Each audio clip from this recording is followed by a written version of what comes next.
Donc bonjour à tous. Je me présente Laurent Marzial. Je suis IPRP au sein de l'AISMT 13. Je serai accompagné de Madame Séverine Domalin et Bonjour. Johan Félix, Bonjour. qui sont tous deux IPRP aussi au sein de l'AISMT 13. Donc aujourd'hui, le sujet porte sur l'actualité réglementaire sur le risque chimique.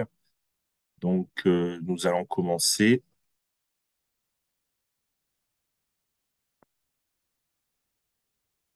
Donc tout d'abord, nous allons faire un rappel sur la réglementation et le contexte lié au risque chimique.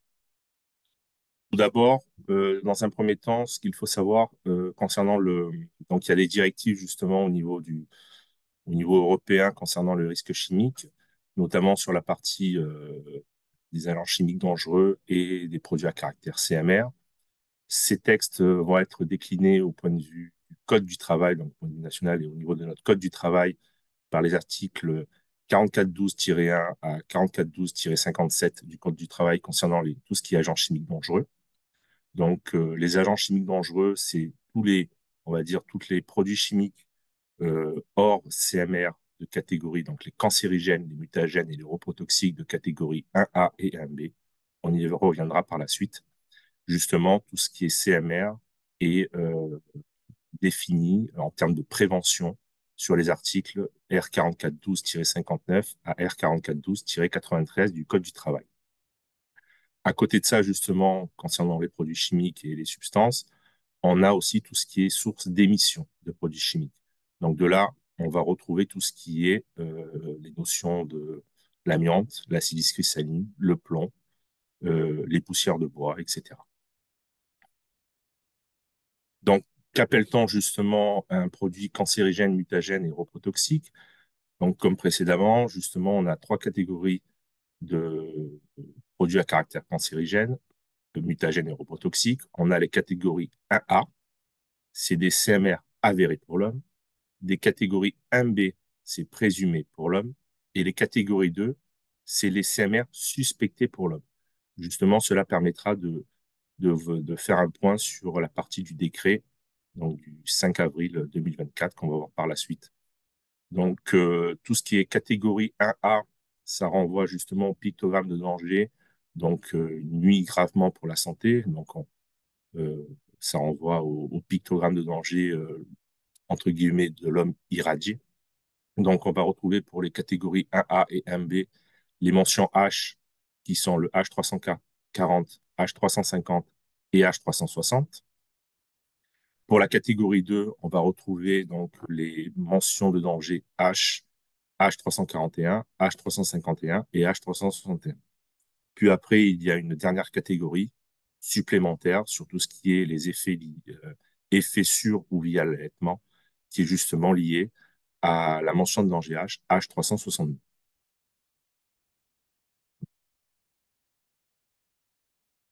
Donc, bien entendu, tout ce qui est pour faire une évaluation d'un produit chimique, il existe différentes voies d'exposition. Donc, on a la voie par inhalation, la voie par ingestion, donc c'est essentiellement des produits via des contacts avec les mains souillées ou des injections accidentelles d'un produit non réétiqueté. Puis on a bien entendu les voies de contamination percutanée, donc de façon cutanée ou oculaire. Sur le contexte du risque chimique, ce qu'il faut savoir, c'est que actuellement, justement, pour vous rappeler quelques chiffres, d'après les sources de l'ARES de 2017, qui sont pas très variées, qui n'ont pas très varié depuis 2024, donc il faut voir que un salarié sur trois est exposé au minimum à un produit chimique. Donc on le voit, ça représente environ plus de 8 millions de salariés. Concernant les expositions à au moins un produit chimique à caractère cancérogène, on en a 11%. Et 2% de salariés, justement, sont exposés à au moins trois produits chimiques à caractère cancérogène.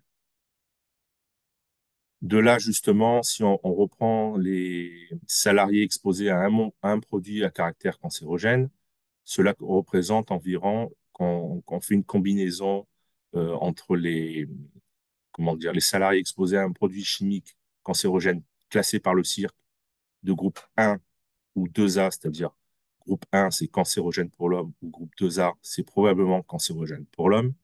et ou par l'Union européenne de catégorie 1A et 1B, comme on a vu précédemment, ça correspond aux avérés et aux présumés euh, substances cancérogènes. Cela représente justement 11% des salariés. Et donc, cela renvoie à plus de 4 millions de situations d'exposition à un produit chimique cancérogène.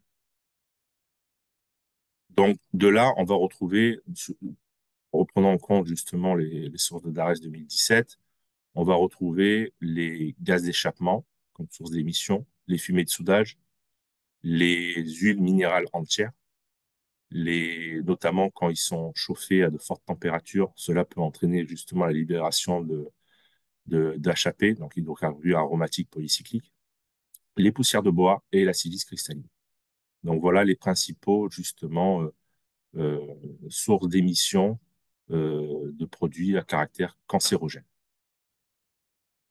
Donc maintenant, nous allons faire un point justement après ce préalable, nous allons faire un point sur le nouveau décret, nos outils justement d'accompagnement et le suivi médical des salariés. Donc pour cela, pour le premier point, je vais vous donner la parole à Séverine Domala. Vous allez me faire un rappel sur justement ce nouveau décret.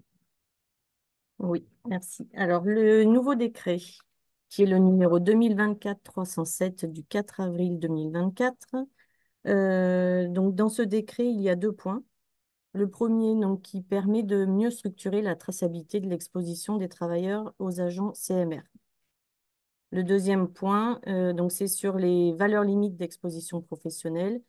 Donc, il y a plusieurs valeurs limites qui ont été modifiées, notamment donc celle du benzène, acrylonitrile, les composés du nickel, et certaines ont été ajoutées aussi. Plusieurs substances ont été ajoutées. Donc, ce décret est entré en vigueur le 5 avril 2024, donc au lendemain de son application. Et vous, employeur, vous avez 3 mois de délai pour établir une liste actualisée des travailleurs qui sont susceptibles d'être exposés aux agents chimiques CMR. Donc, sur cette diapo, on reprend donc, ce qu'a un peu exposé Laurent sur les CMR. Dans ce décret, donc, les CMR qui, qui sont concernés sont donc toute substance ou mélange classé comme CMR de catégorie 1A ou 1B, donc selon le règlement CLP, et aussi toute substance, tout mélange ou tout procédé défini comme CMR selon l'arrêté du 26 octobre 2020. Donc, les substances, mélanges ou procédés concernés, donc par exemple, ce qui peut vous concerner, c'est les travaux exposant aux émissions d'échappement de moteurs diesel, s'il y a des sociétés de garage parmi nous, l'exposition aux poussières de bois, fabrication d'oramine, voilà, plusieurs. Donc, vous avez la liste ci-dessous dans le slide. Nous vous mettons en lien l'arrêté là, que vous pourrez consulter ultérieurement pour retrouver tout ce qui est donné. Alors, en plus en détail sur la traçabilité, donc la liste que doit établir l'employeur donc sur les salariés exposés aux agents CMR doit être nominative et actualisée. Elle doit regrouper toutes les substances chimiques concernées, donc de CMR1 à 1B, auxquelles le salarié est susceptible d'être exposé, et si elles sont connues, toutes les informations sur la nature, la durée et le degré de son exposition. Donc la trame de la liste, enfin la liste a une trame libre. Présence nationale est en train d'établir une trame pour cette liste que nous vous mettrons sur notre site internet dès qu'elle sera publiée. Donc, certainement la première quinzaine du mois de juillet. Donc, la liste doit être communiquée au service de santé au travail, actualisée évidemment. À chaque fois qu'il y a un changement, il faudra renvoyer cette liste au service de santé au travail. Toutes les informations qui seront contenues dans cette liste seront versées dans le DMST, c'est le dossier médical en santé au travail de chaque salarié. Et les informations sont conservées un minimum 40 ans. Donc, l'employeur doit aussi communiquer aux travailleurs concernés donc, la liste des substances auxquelles il est susceptible d'être exposé. Et dans une version anonymisée, il doit communiquer aux membres du CSE et à l'ensemble des salariés de l'entreprise, donc la liste. Concernant les travailleurs temporaires, donc l'entreprise utilisatrice doit récolter toutes les informations qu'il communique à la société d'intérim et c'est celle-ci qui communiquera donc la liste et les informations qu'elle contient au service de santé au travail. Et comme pour les autres salariés, les informations seront versées dans le dossier médical en santé au travail et conservées un minimum 40 ans. Concernant les valeurs limites d'exposition professionnelle, vous retrouverez sur la base de l'INRS un outil qui récapitule toutes les substances concernées par les valeurs limites d'exposition professionnelle et qui est mise à jour régulièrement et qui notamment comprend le dernier décret paru du 2024-307 du 4 avril 2024. Donc il y a aussi le lien à côté de la slide. Je passe maintenant la parole à mon collègue Johan concernant nos outils d'accompagnement pour votre évaluation. Donc, bonjour à tous. Donc, on vous propose différents outils au niveau du service de prévention santé travail. Donc, on va donc commencer par la réalisation de la fiche entreprise, où est-ce qu'on va renseigner donc les différents risques professionnels qui sont identifiés, ainsi que les effectifs qu'on va pouvoir associer. Par la suite, on va pouvoir donc vous accompagner sur le document unique d'évaluation des risques professionnels. On a un outil mis à disposition qui s'appelle Mon approche prévention et qui va vous permettre donc d'évaluer les risques professionnels, de mettre en place des plans d'action et d'intégrer tous ces documents dans le document unique. On a aussi une trame pour réaliser le document unique. Donc, ensuite, on va pouvoir vous aider au niveau de l'évaluation du risque chimique. Donc, on dispose donc pour vous aider d'un outil qui s'appelle Quarks, dans lequel on va pouvoir donc repérer tous les dangers inhérents aux produits chimiques, évaluer les risques chimiques et établir la traçabilité des salariés. L'outil Quarks va aussi nous permettre de réaliser une veille réglementaire, donc qui va nous permettre donc du coup de suivre l'évolution réglementaire sur les différentes substances chimiques. Les étapes donc d'évaluation du risque chimique, on va donc avoir l'inventaire des produits chimiques. Donc que là, c'est la partie que vous allez devoir réaliser. Vous allez donc devoir faire l'inventaire des produits chimiques qui sont utilisés. Par la suite, nous transmettre les FDS associés à ces produits chimiques utilisés avec une date de révision de moins de 3 ans. Effectuer l'analyse de FDS, pardon, on va utiliser les FDS pour les associer donc sur notre logiciel Quarks et réaliser donc par la suite l'analyse de FDS via notre macro. Les données collectées, donc les groupes d'exposition spécifiques, les fréquences, les temps d'exposition, les quantités utilisées, les EPC et les EPI vont nous servir donc du coup à faire l'évaluation des risques chimiques.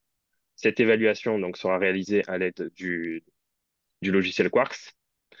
À l'issue, nous allons pouvoir mettre en place conjointement des plans d'action qui devront être régulièrement mis à jour au fur et à mesure de l'évolution de votre entreprise. Donc, si vous rentrez de nouveaux produits chimiques, il faudra réeffectuer toutes ces étapes pour pouvoir être au plus proche de la réalité. L'outil Quarks donc, nous permet aussi d'avoir différentes données parce que il nous donne notamment des informations sur les indices biologiques d'exposition. Il va nous renseigner sur les tableaux des maladies professionnelles associées aux substances chimiques, nous donner des renseignements sur les valeurs limites d'exposition, la traçabilité des produits, tout ce qui est réglementation au niveau des femmes enceintes et des personnels intérimaires. Ce qu'il faut surtout se rappeler, c'est que l'évaluation du risque chimique, c'est une démarche participative.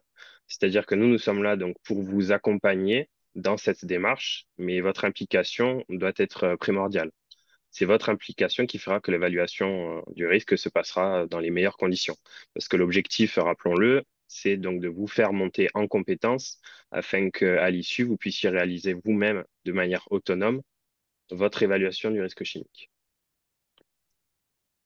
Donc, on va parler donc maintenant des produits chimiques CMR 1A et 1B. Au niveau réglementaire, il faut se dire qu'il existe donc deux types de VLEP réglementaires.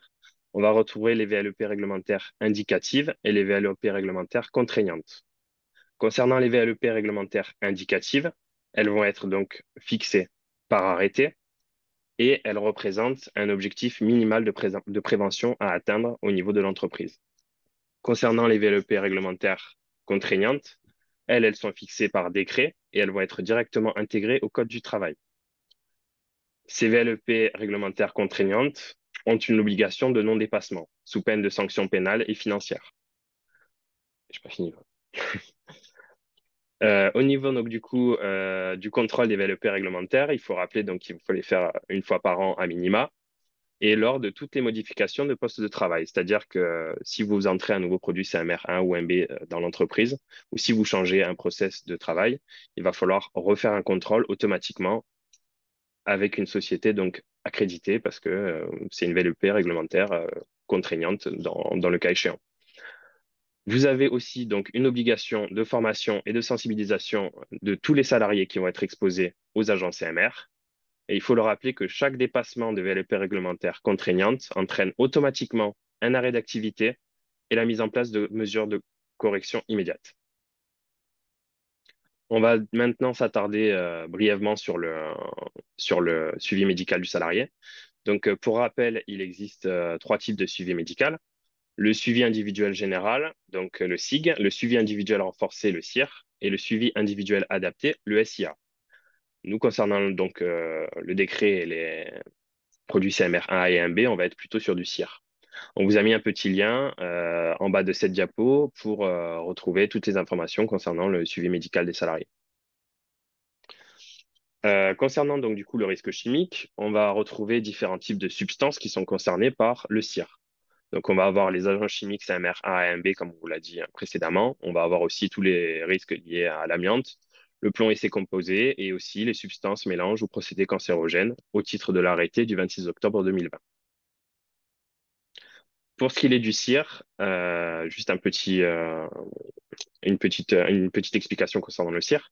Le CIR, donc, il s'articule de la sorte, c'est-à-dire que l'examen médical du médecin du travail et l'avis d'aptitude vont être effectués à l'embauche et il va y avoir une obligation de révision tous les 4 ans par le médecin du travail. Donc, tous les 4 ans, votre salarié devra repasser une visite médicale avec le médecin du travail pour avoir son certificat d'aptitude. Il faut aussi penser que tous les 2 ans, il doit y avoir donc une visite intermédiaire avec un personnel, souvent un infirmier de santé-travail. On vous a mis donc du coup sur cette diapositive différents liens, donc notamment concernant le risque chimique sur notre site de la ISMT 13.